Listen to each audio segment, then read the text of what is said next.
Hi, Richard Dennis here, with another in my series of short biographies of notables of the early 20th century who are forgotten today.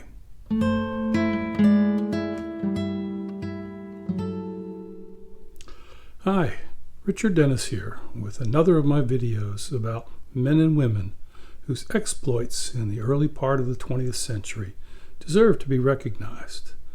This is the third in a series about volunteer ambulance drivers in the First World War. Previously, I told about Richard Norton and A. Piatt Andrew, who independently put together organizations that placed American volunteers as ambulance drivers for the French Army during the war. The second episode described three of those volunteers who subsequently became famous American writers. In today's episode, I will describe some famous people who tried to volunteer, but for one reason or another never got the chance. And I'll tell you about some women who did get to drive and whose service has been largely overlooked. Walt Disney signed the papers in the fall of 1918 to be an ambulance driver for the American Red Cross and was sent off for training. The war ended before his training did, but after the Armistice was signed, he made it overseas as a canteen driver. In his spare moments, he painted camouflage and insignia on the unit's cars and trucks. Dashiell Hammet, author of the Maltese Falcon and other classic detective novels, enlisted in the U.S. Army and was assigned to the Motor Ambulance Corps. But he got sick with the flu and never made it to France. And the painter Henry Ossawa Tanner organized a vegetable farm on hospital grounds in France where convalescing soldiers could work. The produce they grew was sent to local hospitals. There's no record of his driving, however. Written records of the contributions of the American volunteer women as ambulance drivers are scarce. But the women were there, and they did drive, as much as they were permitted to. One who did receive some fame at the time was Amy Bradley. She published a book of her wartime letters in 1918 entitled In Back of the Front in France. She was a driver for the American Fund for French Wounded, all of whose drivers were women. Her duties were primarily to deliver supplies and doctors and VIPs in areas away from the front line. But she and two other women made a trip to Verdun, the scene of fierce fighting.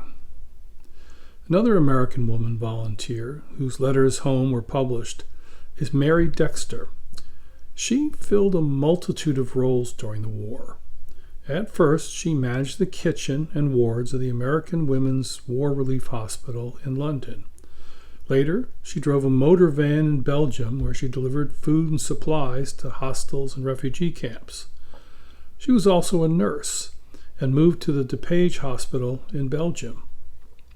After having to care for men suffering from shell shock, she went back to England in May 1916 to work at a psychological clinic. Impatient with her work there, she returned to France to drive.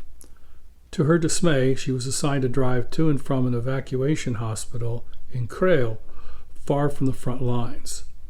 When the German advance in 1918 brought artillery shelling to the area, Mary risked death to get the wounded soldiers to the hospital. A few months later, she got her wish and was assigned to drive closer to the front lines.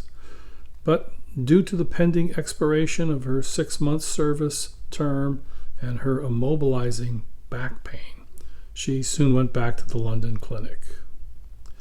Many more women served as drivers during the war, but unfortunately, their service was not well documented. One in particular stands out. Zella de Milhau, according to her obituary in the New York Times, was awarded the Croix de Guerre and the Gold Médaille de la Reconnaissance for valor at the front. Details of her service, however, do not seem to have been made public. I hope you've enjoyed this 3-part look at ambulance drivers who risked their lives in the First World War. Join me again in a couple weeks for another look at the prominent men and women who who deserve to be remembered. And please check out my novel, Fiume Restoral, on sale on Amazon and other fine retail sites.